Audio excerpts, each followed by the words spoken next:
Well, hello everybody. Welcome to the channel. Kind of looks like Leo's about to get into something, don't it? Yeah, well, you wouldn't be wrong. I'm out today.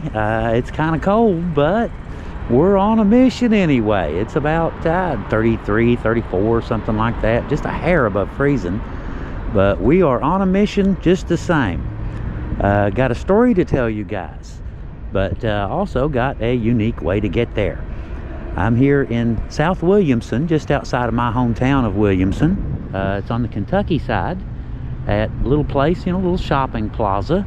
It's a Appalachian shopping plaza, the name of it. But we're not here for the plaza. We're just here for the parking space. We're doing something a little bit unique. Some of y'all may remember over the summer months, some of the warmer months, we did a few little things on the scooter and stuff like that. And we're going to do one today.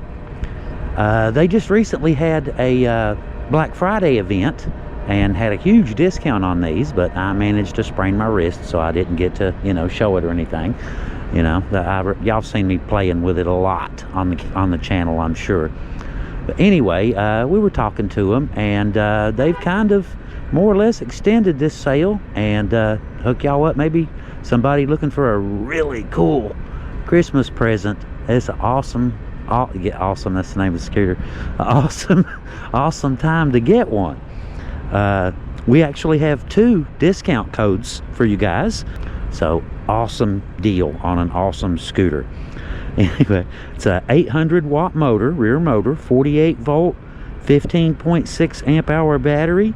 It'll do about 28 miles an hour, although I've had mine to 32 4 times. So mine will do a little bit better than that. 44 mile range. It will climb a 40% grade. So it's, you know, got quite a bit of little torque. It'll, like I said, 40% grade while carrying 287 pounds. So that's pretty impressive. You have to admit, that's pretty impressive. But it's got swing arm suspension, you know, and dual disc brakes and all kinds of stuff. They're really nice. I think mine's got like 65 miles on it right now, something like that. But anyway, like I said, we've got a story to tell you guys, and I wanted to bring you out and get the Ausom scooter out and show it to you guys one more time just before Christmas. You know, we got a really good deal on the things, and they are really nice. You know, this one, like I said, this is the L1, and they are really nice. It weighs about 60 pounds, but like I said, you can't feel any of it. You know, it's just get up and get gone. They're really nice. But anyway, I guess let's load up and head on out to our little location and tell you the story that we came out here in the cold weather to tell y'all. I like that. Smooth as butter.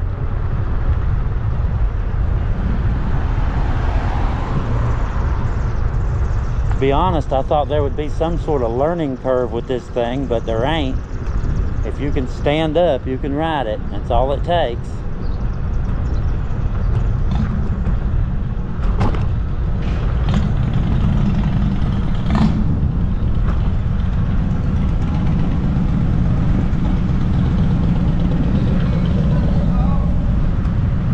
Get up here and catch this red eye.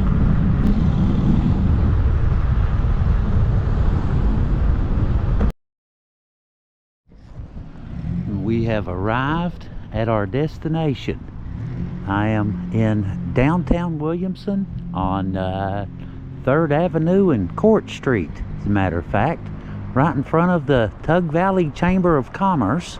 And just in case any of you are curious, yes, it is indeed made of coal, and yes, it has caught on fire before. Yeah. But anyway, right here's our courthouse, and of course the Mountaineer Hotel sits right beside of it. It's a historic old building on its own. JFK, a whole bunch of famous people have stayed in there. We're not here for that. We're not here for the coal house, and we're not here for the courthouse either. We are here for that right there. that statue. Now, that is Chief Logan. And we get asked all the time about Chief Logan and why so many things around here are named after him. People naturally assume that he lived here or traveled through this part of West Virginia at least. The truth is, he didn't. The county, the town, and the places that carry his name are meant to honor him, not to mark where he once stood. There is actually no evidence that he was ever in what is now Logan County or anywhere in southern West Virginia for that matter. Chief Logan was a leader among the Mingo people, a mixed group of families from the Six Nations who had moved west into the Ohio River Valley. The word Mingo was basically used as a rough or insulting way by settlers, almost like calling someone mixed or mutts is basically what it meant. Even though, you know, these families were proud, very strong, and very much united by a shared history. Logan was born in the early 1700s. Hello, how are you? Good, how are you? He was born in the early 1700s, likely a son of Shikulamay. Get that right, it's pronounced Shikulamay. He was a respected diplomat from the Oneida Nation. Logan grew up along the river valleys of Pennsylvania before moving west. He was known as someone who welcomed settlers and tried to keep the peace for as long as he could. But that all changed in 1774. You see, Logan's family had settled near Yellow Creek on the Ohio River. On April 30th, several of his relatives, including his brother, his sister, and her husband, were invited into a settler's cabin and then murdered in an ambush. His sister was pregnant at the time.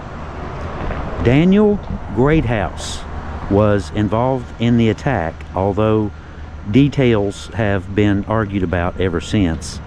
What never changed was that Logan's family was gone and his heart hardened in the blink of an eye. He turned to vengeance.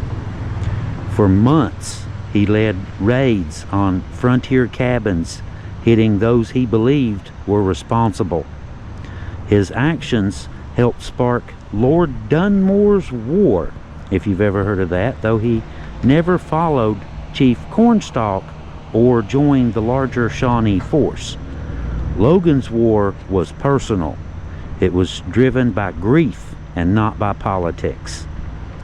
When the Shawnee were defeated at Point Pleasant and talks for peace began, Logan refused to attend. Instead, he sent the message that became one of the most famous frontier speeches ever recorded, remembered today as Logan's Lament. His words were printed soon after and later included by Thomas Jefferson himself in notes of the state of West Virginia.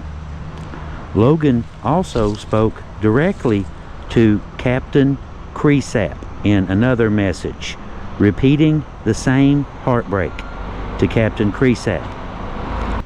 The white people killed my kin at Conestoga a great while ago, and I thought nothing of that. But you killed my kin again on Yellow Creek and took my cousin prisoner. Then I thought I must kill too, and I have been 3 times to war since. But the Indians is not angry, only myself.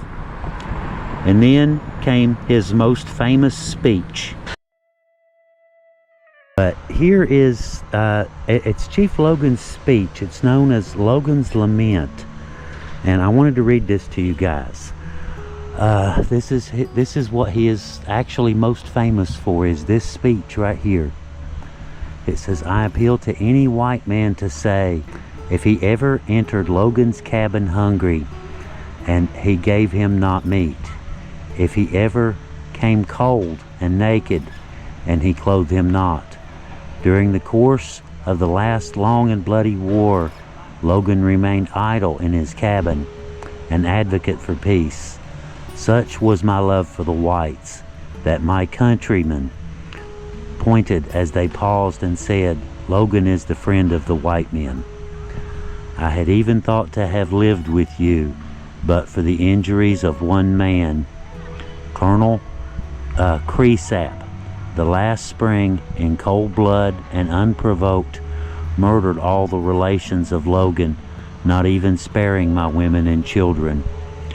There runs not a drop of my blood in the veins of any living creature. This called on me for revenge.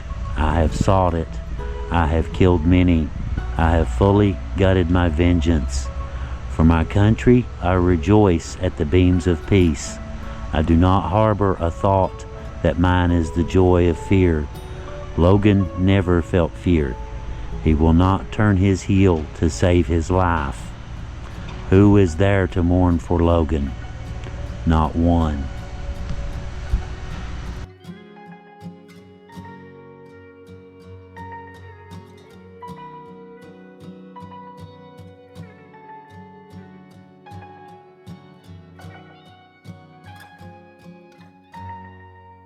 The rest of Logan's life is unclear. Some said he grew stranger and sadder as the years passed.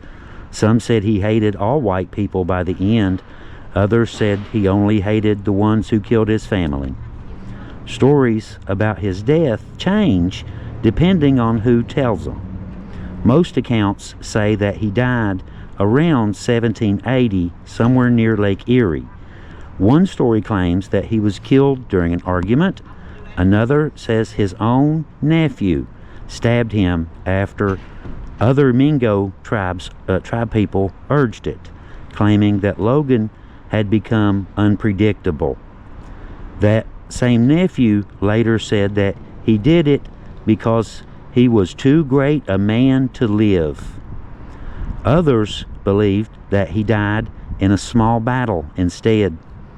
None of these versions can actually be proven, though. His real burial place is unknown. There's a monument in Auburn, New York, which is symbolic, just like the statue here in my hometown. It honors his memory because the Cayuga homeland is in that area, not where he was buried. Bonjour and dinner way mugging the dog. Anin, Brian and Disney cause. Makwa and all them. My name's hello. What I just said there is part of an Anishinaabe protocol greeting. I said, hello my relatives. My name is Brian. I'm Bear Clan. I'm coming to you today from the Fort Hill Cemetery in Auburn, New York. I'm here today to pay my respects to James Logan, which in West Virginia they call him Chief Logan. That's another story. So I'm gonna just pay my respects with a tobacco offering today, and I'm gonna share that with you guys. This is the Logan Monument. It's not his actual grave, but this is as close to a burial site as anybody knows. So now I'm going to do a tobacco offering and walk around to the other side. Alright, so I got a little bit of tobacco here.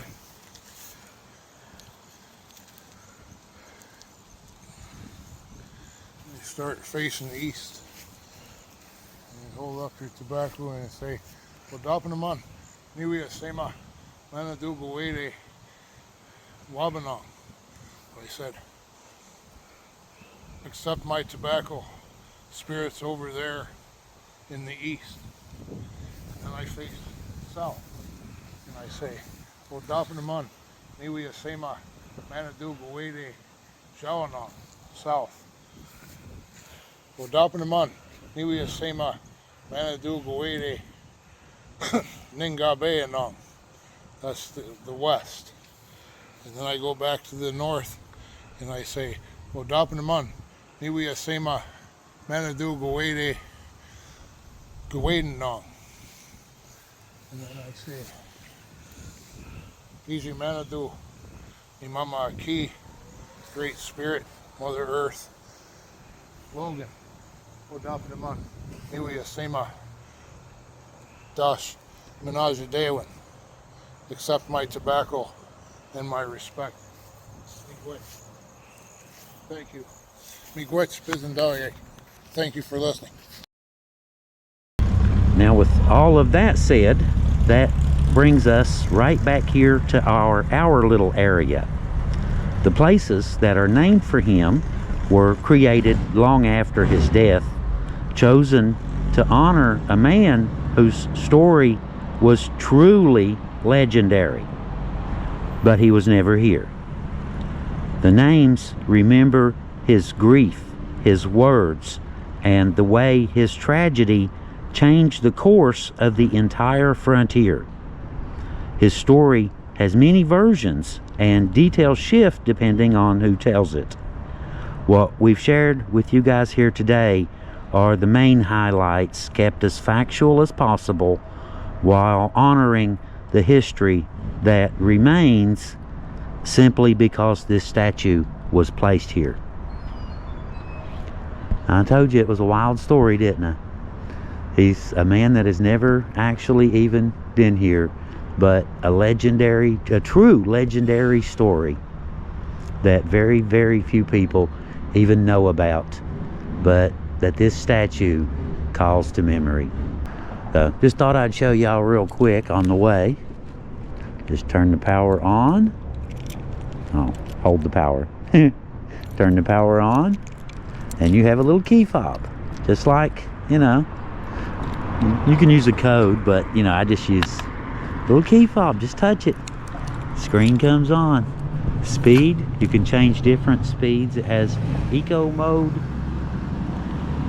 sport mode, and race mode. There's also a park mode, but I never use it. But it has an odometer, got 65 miles on it so far, and the speedometer is over here. But really nice little toy, really fun little thing to play with. You know, surprisingly stable. They're not real crazy about mud, but I guess that's to be expected, you know. Yeah, very much a fun little toy, great way to get around.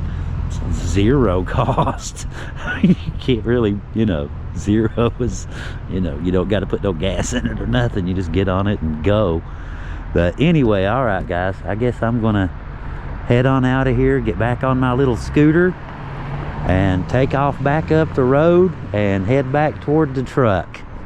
So from downtown Williamson, from the site of the Chief Logan statue, the coal house, the old historic Mountaineer Hotel, and our courthouse. The old courthouse was really pretty. It had a big bell tower. We'll see you guys next time. Y'all have a really good day. And yeah, if anybody wants to get a scooter for Christmas, we got a great discount for you. Let's get on out of here, guys. We'll see y'all later. Leo out.